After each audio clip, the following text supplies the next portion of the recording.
Again, my name is Mike Lawrence. I am the Learning and Development Manager for 3A Composites. And really quickly, I'd like to introduce you all to Emily Burkhart and let her tell you a little bit about herself. So Emily, take it away. Hi everyone, thank you guys for watching. I'm Emily. I am the process engineer for SINTRA in Benton, Kentucky. We also, besides SINTRA, at that location, we make Alucobond too. Really excited for this today. I've been with 3A for 2.5 years now, and Black SINTRA has been the biggest project of mine so far. Fantastic. Well, I'm going to close our poll. But again, as we go through today's conversation, if you have any questions that come up or come to mind, by all means, please use the chat function to let us know what your questions are, and we will have a Q&A session at the end as well. Other than that, if by chance you accidentally open your microphone or your video, if you mind shutting it back down for us, we greatly appreciate it to try to keep the consistency of sound and video for everyone that's on today. So just really quickly, I'm sharing the results to you. So we have about 65% distributors with us, 7% printers, and then about 27% other. So thank you for all of our distributor family that has joined us today, for the printers that are with us as well.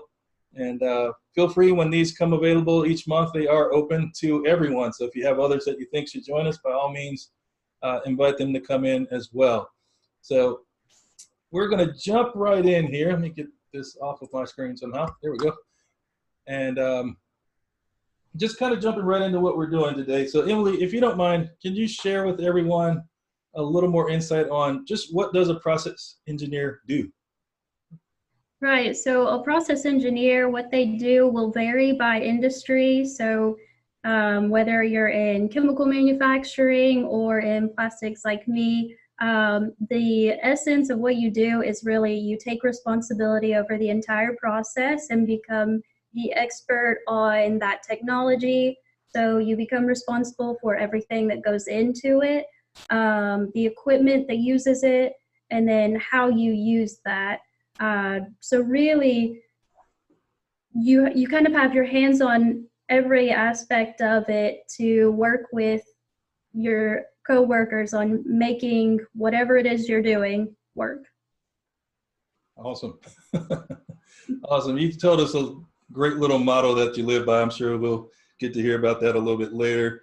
But again, in just thinking about your 2.5 years here with us at 3A and where you started with the projects that you're doing, especially for SINTRA, what were some of those things that got you started and really kind of got you to where you are now?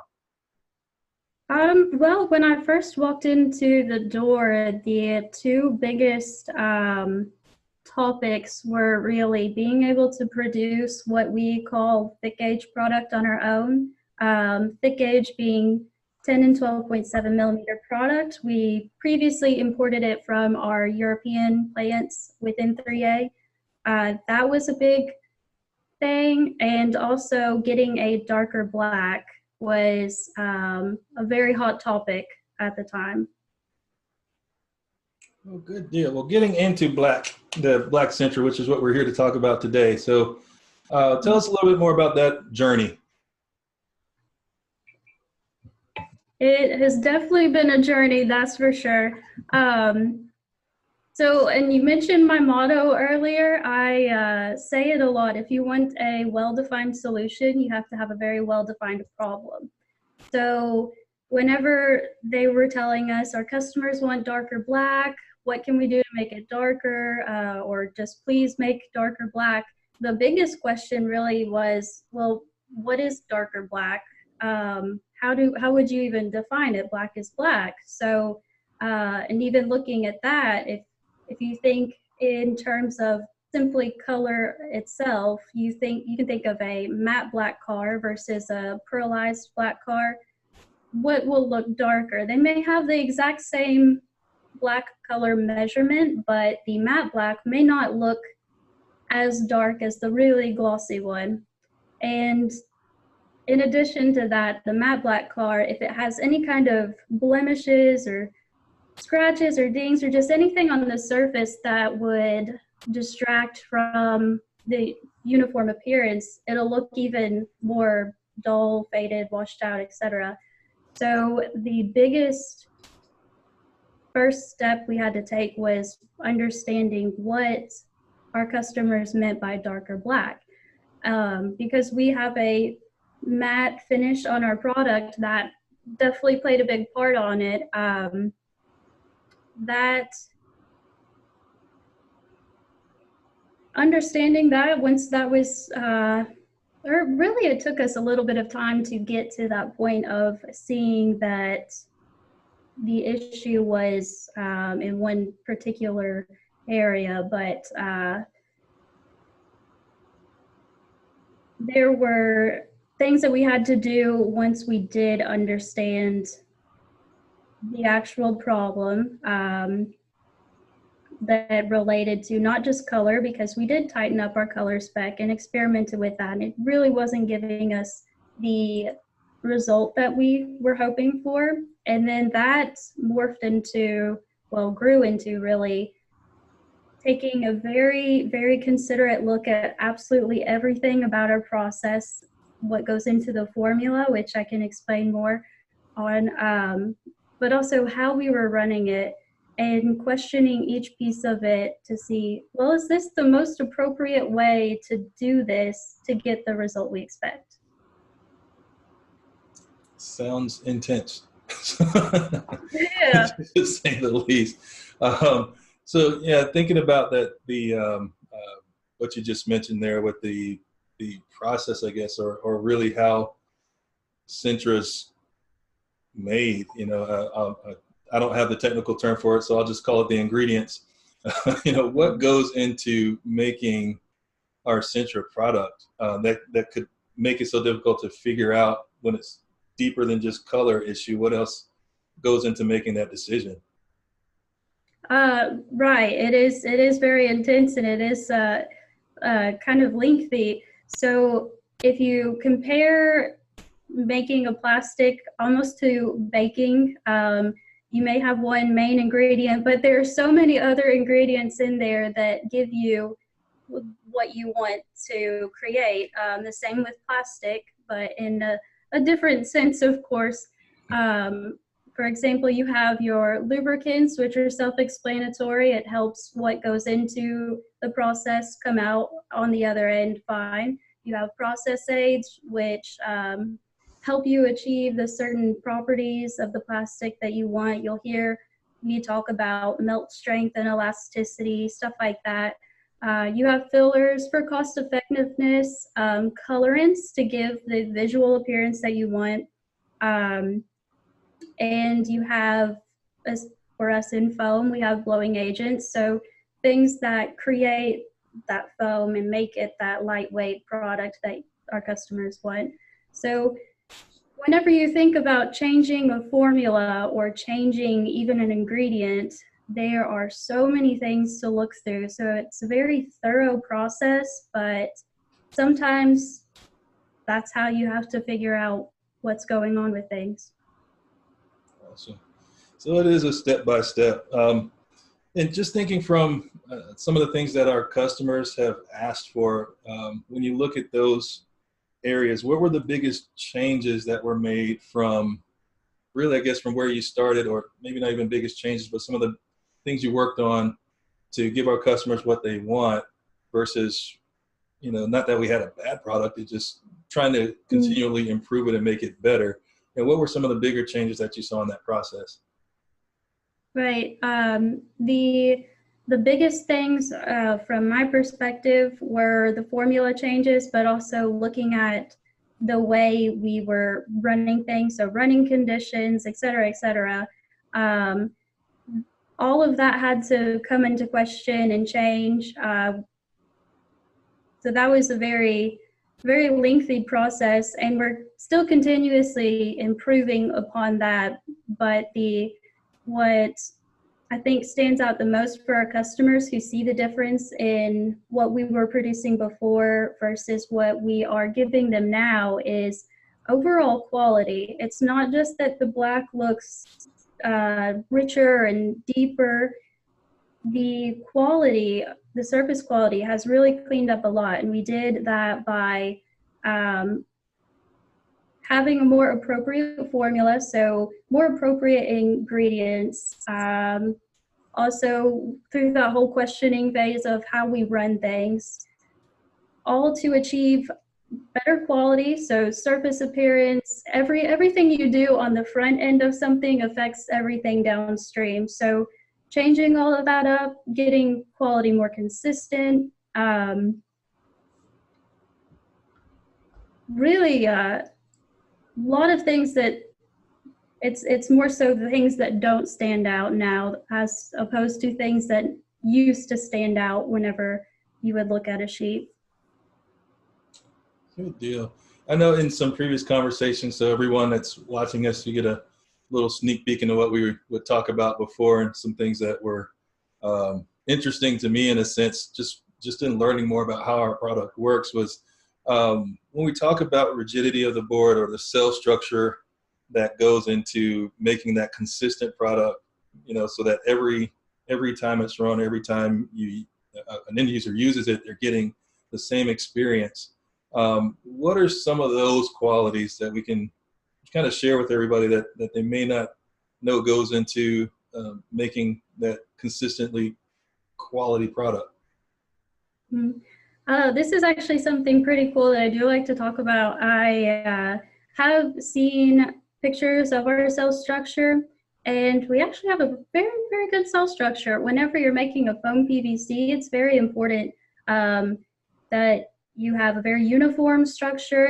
Nice tiny bubbles are what everyone wants. That gives you your lightweight and all the properties that you want in your board, but it's extra exciting when you know that what you're doing is creating that. And there's a lot that went into ensuring that as well, but what it means for the customer is if they're doing any kind of cutting, routing, any of that, you don't want something that crumbles at the edges or breaks apart in weird, funky ways whenever you're trying to make something look nice. So the better we have cell structure-wise, then the better it's going to cut for them. There are also other important things that, from my perspective, I care about on it, but the golden piece of it is that pretty good cell structure. Awesome. Awesome, awesome.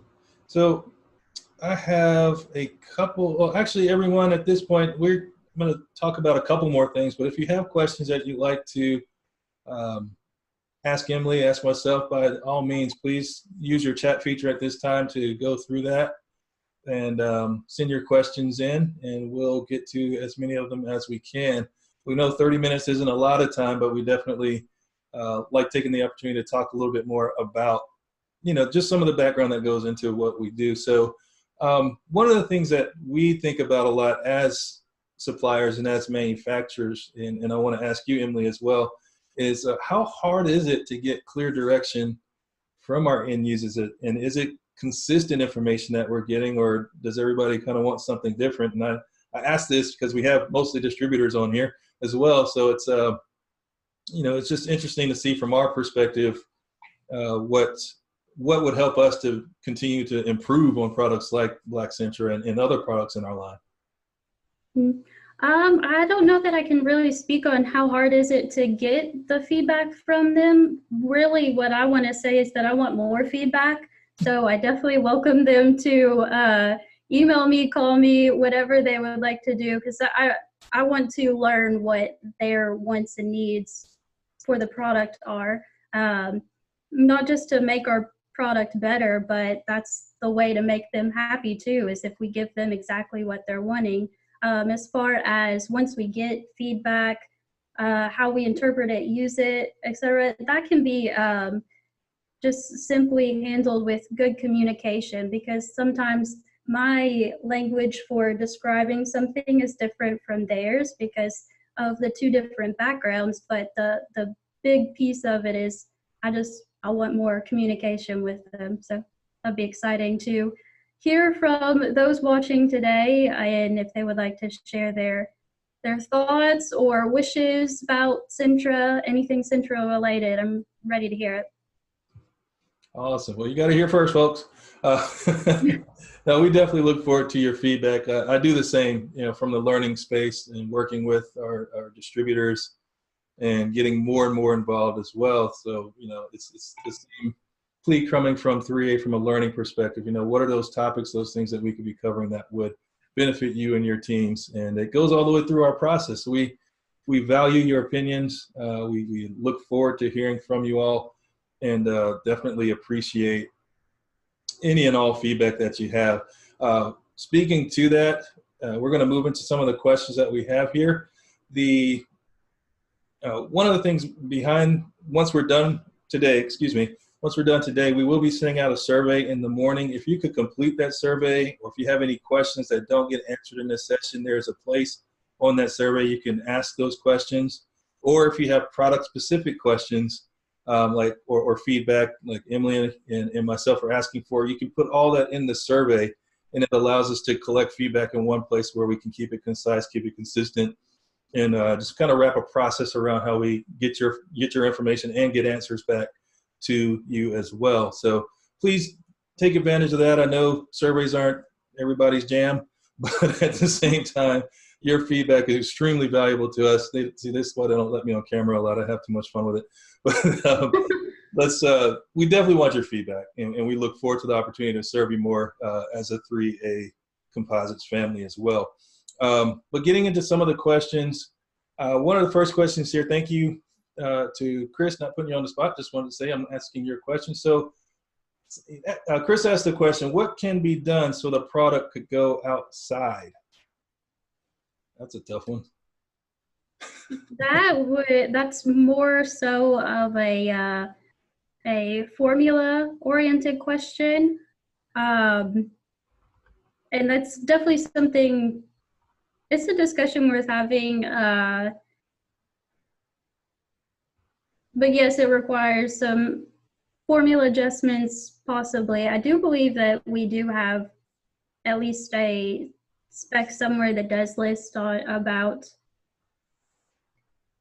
putting our signage outside, so I'm sure that information is already out there. But anything that's not already, or if it's something more so than what we do have, then we can talk about it. I'm up for any challenge of something we haven't done yet, that's for sure. Good deal. I've got one other question, but before that one, I wanted to see if anybody else have any questions. You guys are quiet out there.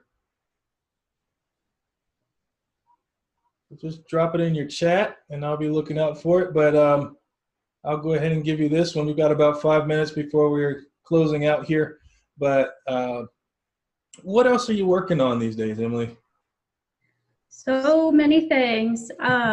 What is next for Sintra?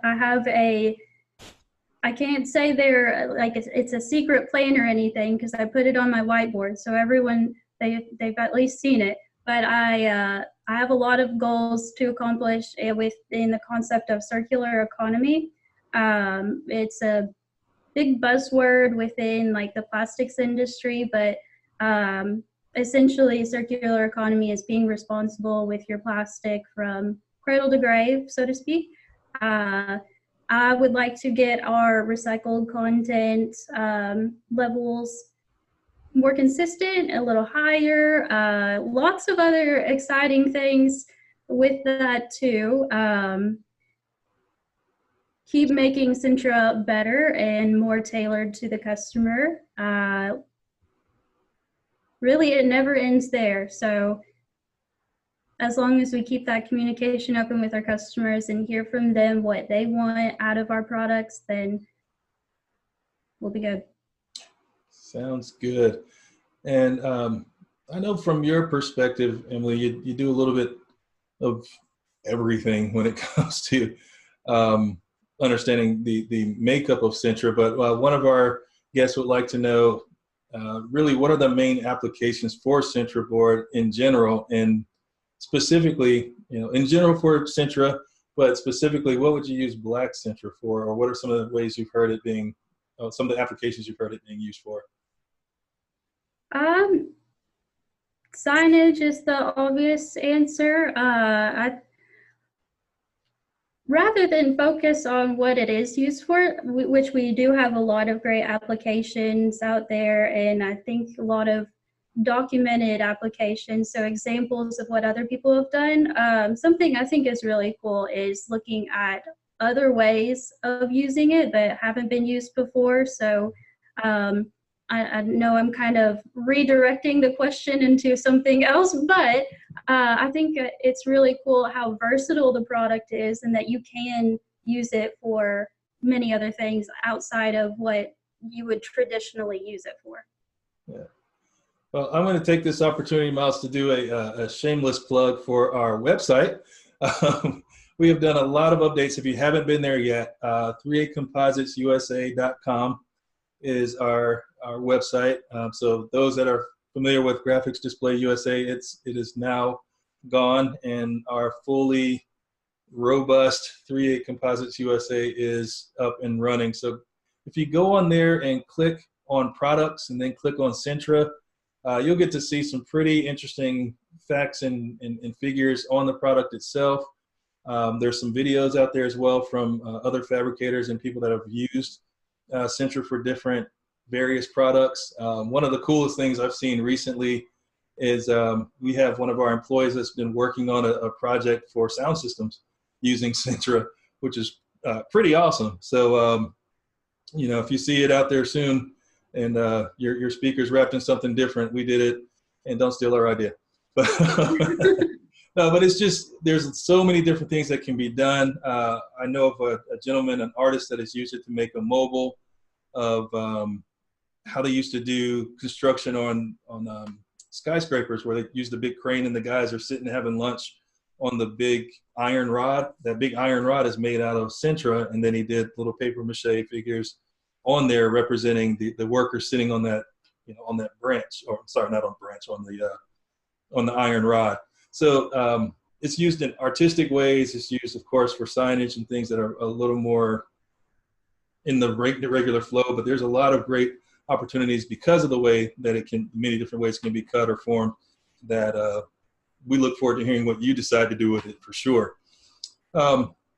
Also, we have a blog that talks specifically about Sintra as well. So again, if you make your way to the website and look up Sintra, you'll find a world of information that is at your fingertips. And we definitely encourage you to go there and get more. But our time has come to an end, and honestly, we've answered both questions that we got today. So we're looking pretty good there. But really quickly, before we go, I do want to share with you our topic for next month. And our topic for next month, again, is 38 Composites Cares About Sustainability. That'll be happening on May 21st. Again, every third Thursday is when we have our sessions. It'll be at 2 o'clock as well. Registration and everything for that will go out in a couple weeks to get started. But we definitely look forward to having you. And please tell your coworkers, tell your friends, tell whomever would like to learn a little bit more about what we're doing. Emily gave some ideas of what we're doing around Sintra, but we're going to talk a little bit more inclusively as what we're doing as a company at 38 Composites USA as well. But that being said, we are so thankful for your time and consideration of us as a part of your schedule. And we look forward to hearing from you.